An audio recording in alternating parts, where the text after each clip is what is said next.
देखिएगा, गन्ने के लिए एफआरपी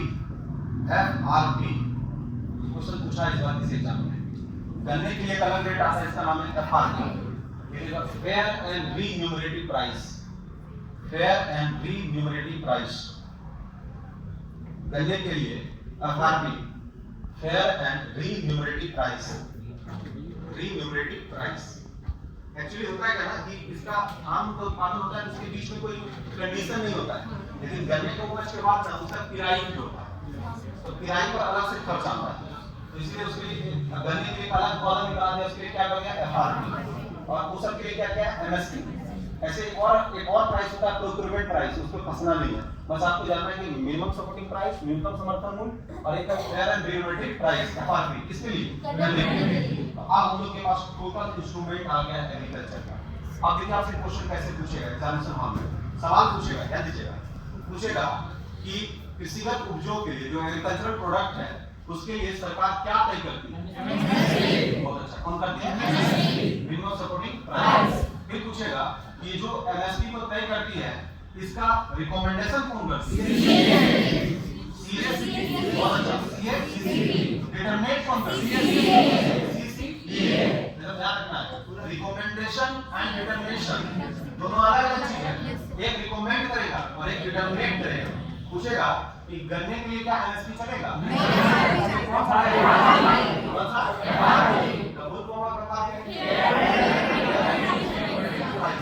पूछेगा कि रबी फसल जिस साल उपज हुई उस साल उसका विपणन होगा, कब होगा, यानी रबी के लिए अगले साल और खरीफ के लिए ध्यान रखना कि खरीफ उसी साल उत्पादन भी होगा, फसल बस भी होगा और उसको बेचा भी जाएगा, जबकि रबी में जिस साल उत्पादन होगा उसके अगले साल उसको बेचा जाएगा। इतना ही बात घुमा घुमा के पूछता है एग्जामिनेशन हॉल में और आपको फंसाएगा, आप फंसिएगा नहीं, कंसेप्ट आपका एकदम क्रिस्टल हो गया है। अब हम लोग के पास आया कि सर मुद्दा क्या चल रहा है, अब यही समझ में आ रहा, ये बताते तब तो समझ में आएगा, ये बातें बताते हैं एमएसपी क्या है, एफआरपी क्या है, आपको पता नहीं चलता, आपको बताते मुद्दे पर क्या होता है ना, दिक्कत चीजें नहीं करते हैं, आते एक साथ कृषि कानून पर बोलना शुरू करते हैं, लड़का भी सुनता है, बहुत अच्छा बोलते हैं, क्या हुआ एमएसपी क्या, जायद फसल क्या, रबी फसल क्या, खरीफ फसल, उनको समझ में आना चाहिए ना। तो पहले इंस्ट्रूमेंट के बारे में बताना चाहिए, इंस्ट्रूमेंट हमारा क्लियर होगा तब तो हम उस कानून को समझ पाएंगे कि भाई क्या बिल है। एपीसी हम लोग समझ गए कि भाई हमारे यहाँ पहले एपीसी था 1965 में क्लियर हुआ, 1965 के बाद फिर हम लोग क्या अप्रोच हुआ 1985 में, इस बार क्या नाम हो गया, यानी एपीसी का कन्वर्जन किसमें हो गया, सीएससी। तो 65 में जो कीमत आयोग था अब ये हो गया सीएससी। तो ये क्या है कि कन्वर्जन किया है 1985 में, इसको अप्रोच कर दिया गया। ये सारा मुद्दा हम लोग के पास आ गया है, अब हम लोग इस पर डिस्कशन कर सकते हैं और जब कभी मुद्दा पर हम लोग बात करेंगे तब हम लोग को पूरा बात समझ में आएगा। लेकिन इंस्ट्रूमेंट पर हम लोग टिके हुए हैं, इंस्ट्रूमेंट को पहले ठीक कर लें, यहाँ तक तो कोई दिक्कत नहीं, पूरा कृषि से संबंधित बातों को समझ गए, थोड़ा सा लिखिएगा, लिखिएगा स्पेशल फैक्ट्स, स्पेशल फैक्ट्स लिखिए, स्पेशल फैक्ट, विशेष उसका स्पेशल लिखा है मतलब पूछेगा हर हाल में पूछेगा, कोई नहीं काट सकता है, नहीं पूछेगा, आप समझ रहे हैं ना बात। इसलिए जितना लाइन पर डबल लाइन ट्रिपल लाइन अपनो लाइन बनाने बना, सवाल पूछता है तो पूछेगा और डेट के साथ पूछेगा, ठीक है। स्पेशल फैक्ट्स में नई फसल बीमा योजना बहुत फेमस क्वेश्चन है, नई फसल बीमा योजना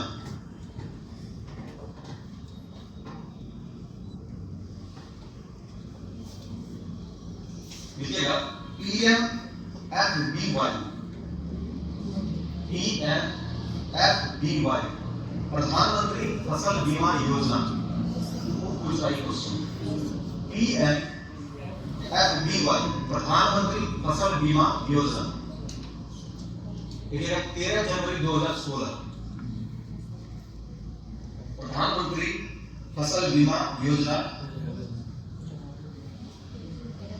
13 जनवरी 2016, ब्रैकेट लिखिएगा, वहीं पर जहां पर प्रधानमंत्री फसल बीमा योजना लिखा उसके छोटा सा ब्रैकेट लिखिएगा, फसल का पखवाड़ा, इसका नाम रखा है स्लोगन, फसल का पखवाड़ा। पखवाड़ा समझते हैं, 15 दिन की फसल का पखवाड़ा, अरे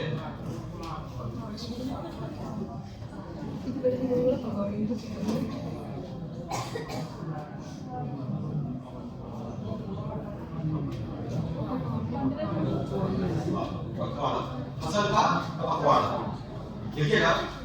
रबी फसल नीचे नीचे बीच में कितना है, बीच से 3 पॉइंट लिखाएंगे। रबी देखिएगा 1.5%,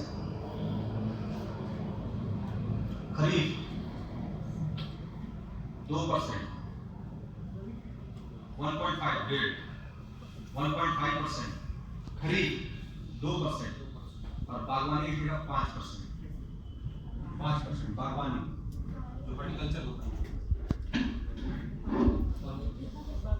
रबी 1.5%, खरीफ 2% और बागवानी 5%।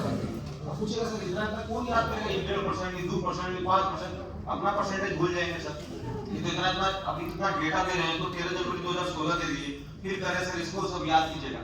तो आप मेरे अप्रोच जान लीजिए, रबी कितना लीटर, इसका छटका लगेगा 1.5, खरीफ कितना लीटर, तो इस पर लगेगा 2, 3 लीटर पर 2, बागवानी कितना लीटर, इस पर लगेगा बड़का 5%।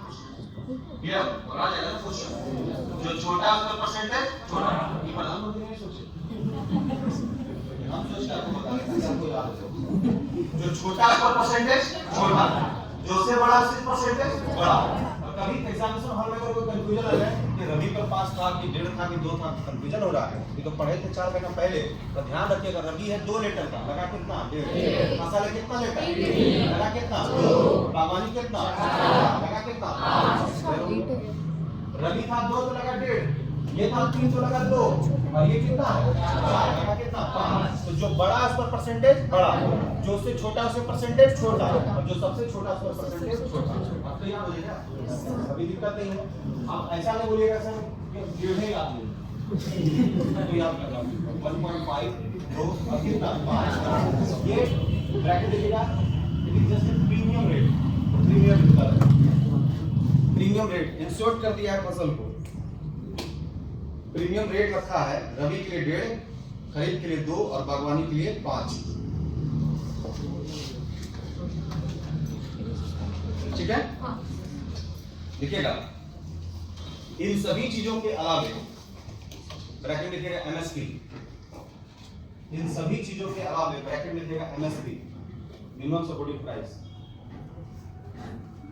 इन सभी चीजों के अलावे, यानी जितना भी चीज बताया उसमें एमएसपी के अलावे, मिनिमम सपोर्टिंग प्राइस के अलावे प्रोक्योरमेंट प्राइस को भी देखा जा सकता है। प्रोक्योरमेंट, PROCUREMENT, प्रोक्योरमेंट प्राइस को भी देखा जा सकता है। इसको हिंदी में हम लोग बोलते हैं खरीद मूल्य या वसूली मूल्य। Procurement, PROCUREMENT, procurement price. अगर आपसे पूछेगा एमएसपी के अलावा और कौन प्राइस है, प्रोक्योरमेंट प्राइस, इसको खरीद मूल्य या वसूली मूल्य बोलते हैं। आप सुनिए, हाँ इतना बात क्लियर हो गया? सुनिए, बोलता है सरकार, ध्यान दीजिए, सरकार की तरफ से अप्रोच आता है कि किसान अपना अन्न का उत्पादन कर रहा है, ठीक है, किसान अपने अन्न का उत्पादन कर रहा है, तो बीच में जो बिचौलिए होते हैं, क्योंकि किसान के पास करेंसी तो है नहीं, उसके पास करेंसी का संसाधन क्या है, अपने अन्न को बेचने का तभी पैसा आएगा। जैसे उसके बच्चे पढ़ने जाएंगे तो पक्का उसको अपने अनाज को बेचना पड़ेगा, उससे जो पैसा आएगा तो वो भेज पाएगा, क्योंकि उसके पास कोई जॉब सेक्शन तो है नहीं कि उसके पास पैसा आएगा, उस पर ध्यान लगाना है। तो बोलता है किसानों के पास कोई कंडीशन नहीं रहता है कि वो अपने जो धान का उत्पादन किया उस पर कुछ एक्स्ट्रा उसको कहीं से करेंसी आ पाए। तो ऐसी स्थिति में क्या होता है कि किसान अपने जिस समय उपज किया था, जब बीज खरीदने गया था उसको महंगा मिल गया, महंगे दामों में बीज का उत्पादन किया, उसमें उसका लेबर भी बहुत ज्यादा लगा, श्रम भी बहुत ज्यादा लगा, यानी पूरे समय अपने पूरा श्रम दिया अपने खेत पे। बाद में जब उसका उत्पादन हुआ तो गांव में बिचौलिया आया, उसके सस्ते दाम में उठा लिया। बिचौलिया ना तो उत्पादन में शामिल था, ना तो किसी चीज में शामिल था, वो क्या अनाज को उठा करके सीधा गोडाउन में पैक कर दिया, और हम तक भी नहीं पहुंचा वो सस्ता चीज, वो गोडाउन में चला गया। गोडाउन में 3-4 महीने के बाद जब मार्केट में उसका डिमांड बढ़ गया तो वो महंगे दामों में बेच लिया, तो किसानों को तो फायदा नहीं हुआ ना। नहीं, जो उपज जांच किया था इसका सही हकदार कौन था? किसान। लेकिन हकदार कौन हो गया? जो मीडिएटर है बीच में जो काम कर रहा है, जो गोडाउन में चीजों को जमा कर रहा है। तो किसान कभी कभी सुनते होंगे कि किसान अपने फसल पर ट्रैक्टर चलाते हैं। Yes sir. पेपर में आता होगा कि भाई जितना पैसा इन्वेस्टमेंट किया उतना पैसा आ ही नहीं रहा, इस फसल को रख के क्या करेंगे? इस पर चला दो ट्रैक्टर। पूछा क्यों नहीं बेचे खुद ही को जाकर के मार्केट में? बोला इसका जो कम्युनिकेबल चार्ज है, इसको अगर किसी गाड़ी से हम बाजार तक भेजेंगे तो इतना पैसा लगेगा, और बाजार में इसका मात्र 2 रुपए केजी आ रहा है, उतना तो हमारा खर्च इसको पहुंचाने में। एक काम करते हैं इसको खत्म कर दे। कभी कभी सुने में टमाटर पर गाड़ी चला दी, गोभी पे चला दी। तो इसका मतलब है कि किसानों के लाइफ में एक सर्टेनिटी होना चाहिए कि अगर हमने उत्पादन का काम किया है तो सरकार इस पर तय करे कि इसका परफेक्ट प्राइस अवेलेबल कर दे कि भाई इतना से नीचे इसकी खरीदारी। अगर कोई नहीं हमसे उस वैल्यू पे खरीद रहा है तो सरकार डायरेक्ट उसको टैक्स के माध्यम से खरीद लेगा। अच्छा ठीक है, तो मतलब क्या कीजिएगा? रबी फसल अगर उत्पादन इस साल किए हैं तो अगले साल आप उसका विपणन वर्ष में उसका एमएसपी तय कर दीजिएगा कि भाई कितना रुपया क्विंटल ये बिकेगा। तो ऐसे कंडीशन में क्या करेगी कि जब देखा जाएगा कि जब कोई खरीदार उसको उस रेट पर नहीं मिलेगा तो सरकार को लास्टली उसको क्या करना पड़ेगा? खरीदारी करना पड़ेगा।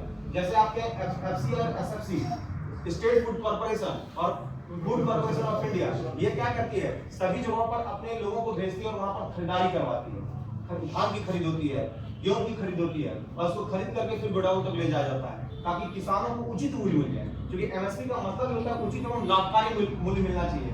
उसको जो मिनिमम कम से कम न्यूनतम समर्थन मूल्य मिलना चाहिए ताकि किसानों को अपनी खेती करने में कोई हिचक ना होना चाहिए। अगर ऐसा स्थिति बना रहा है कि वो उत्पादन में पूरा श्रम लगा रहा है, उत्पादन में पूरा पैसा लगा रहा है, और फाइनली जब मार्केट में उसको बेचने जाए तो उसको उत्पादन के हिसाब से उसको पैसा नहीं मिल पाएगा, तो निश्चित तौर पर हमारे यहाँ एग्रीकल्चरल सिस्टम में उसको खेती करने में उसके मेंटल लेवल में क्या आएगा? गिरावट आ जाएगा। इसलिए सरकार क्या कर रही है कि नए पिछले वाले बजट में भी पीएम कुसुम जैसी योजनाओं को इंट्रोड्यूस किया था कि जो आप पेट्रोलियम डीजल का यूज कर रहे हैं अपने इरिगेशन में, आप एक काम करो, आपको सोलर सिस्टम लगा दिया जाता है, इससे आप इरिगेशन ज्यादा से ज्यादा कर पाए। तो पीएम कुसुम योजना पर दिलचस्पी में सवाल नहीं पूछा है। तो हम लोग कह सकते हैं कि अब सरकार का जो माध्यम है, सरकार को हर एक हाल में एक एमएसपी तय करना पड़ेगा खरीफ और किसका? रबी फसल का, ताकि किसानों को उचित दाम उसको मिल पाए। इसी बात को लेकर के जो कृषि कानून बिल आया है, इसी में थोड़ा सा कुछ डिफरेंसेस देखने को मिल रहा है, और इसी डिफरेंसेस को लेकर के ये एक बड़ा आंदोलन होगा। वैसे किसान 90% किसानों को ये पता नहीं है कि मामला चल क्या रहा है, उसे लग रहा है सरकार ने गलत कर दिया और इसके खिलाफ हम। तो चीजों को हम लोग को समझना है, क्योंकि अब आप उसके टोटल फैक्ट्स मैक्रो ऑब्जर्वेशन को समझ चुके हैं। अब तो आप जितना बात बोलेंगे किसान वाला बिल तो सब समझ जाएगा। पहले बोलते तो कुछ नहीं समझ में आ रहा, क्या एमएसपी, क्या सीएसपी, क्या सीसीए, क्या एफआरपी, क्या प्रोक्योरमेंट प्राइस, अब तो समझ जाइएगा। और इस बीच में जो सबसे बड़ी कड़ी का काम कर रहे हैं ना, आप सुनते हैं अभी भी आप लोग किसी गांव में कहीं पर चुनाव हो रहा होगा पैक्स का, इसका पैक्स, इसको बोलते हैं प्राइमरी एग्रीकल्चर कोऑपरेटिव सोसाइटी। क्या बोलते हैं? Cooperative society. यानी पैक्स क्या करेगी? ये धान के खरीद में मदद करेगी। आप इसको क्या कहते हैं कि अगर किसी पंचायत में धान का उपज इतना हुआ तो पैक्स रिपोर्टिंग अपने ब्लॉक में करेगा कि यहाँ इतना उपज हुआ, इसकी खरीदारी नहीं हुई है, और इस बात की सूचना सरकार तक पहुंचेगी, और सरकार जो इस पर एमएसपी का जो तय किया है उस हिसाब से उसको खरीदेगी ताकि किसानों को अच्छे तरीके से लाभ पहुंच सके। ये काम चल रहा था। तो अब इस काम में क्या परिवर्तन किया, क्या नया कृषि कानून बिल में आया है, अब जब उसको रखेंगे और ये चीज को आप समझ गए तो दोनों के बाद कंपैरिजन कीजिएगा, आप खुद डिसाइड कीजिएगा सही या गलत है। हम लोग कोई नहीं होते कि ये गलत है या सही है। अगर हम आपको बोले कि नहीं कृषि कानून जो है वो सही है, तो निश्चित रूप से लगेगा कि आप कहीं सर बीजेपी से संबंधित है, बीजेपी माइंडेड के लोग हैं। हम ऐसी बात यहाँ करने नहीं आए, क्योंकि आप स्टूडेंट हैं, आपको क्या करना है कि दोनों को कंपैरेटिवली चीजों को रखना है और एक बेहतर कंपैरिजन बनाना है कि भाई क्या सही और क्या गलत है। अगर ऐसा पहले किसान कर रहा था और किसानों के लिए ऐसा कानून आ गया तो इन दोनों में क्या फर्क है? निश्चित तौर पर अगर कोई बच्चा बीपीएससी का मेंस भी लिखेगा तो बहुत बेहतरीन तरीके से चीजों को लिख सकता है, क्योंकि इसके पास एसेट्स आ चुका है। आज हम लोग खाद्यान्न समस्या पर इतना काम कर लिए। अब दूसरा हम लोग का टॉपिक है इन्फ्लेशन, तो और खतरनाक होगा। वो ऐसा होगा कि अगर कोई मैथ्स का खिलाड़ी होगा तो हमारे बोले गए चीजों को सिर्फ लिख देगा एग्जामिनेशन में तो उसका काम हो चुका है, क्योंकि आधा से ज्यादा बच्चा यहीं का बात सुना हुआ लिखता है अपने एग्जामिनेशन में, नंबर भी आता है। तो निश्चित तौर पर अपने अप्रोच एकदम सही रखिएगा। यहाँ तक कोई दिक्कत समझ गए पूरा बात। तो अब नेक्स्ट में हम लोग क्या करेंगे, उस कानून के बारे में बात करेंगे, और नेक्स्ट में हम लोग क्या करेंगे, इन्फ्लेशन पे बात करेंगे। अभी तक हम लोग पंचवर्षीय चल रहा है, अब लग रहा है पंचवर्षीय पढ़ाने आपको आए हैं, अब तो नहीं लग रहा होगा, पहले लग रहा होगा, वो लगता है पहला तीसरा चौथा कम नहीं करना है। लाने आए बाहर, बट इसको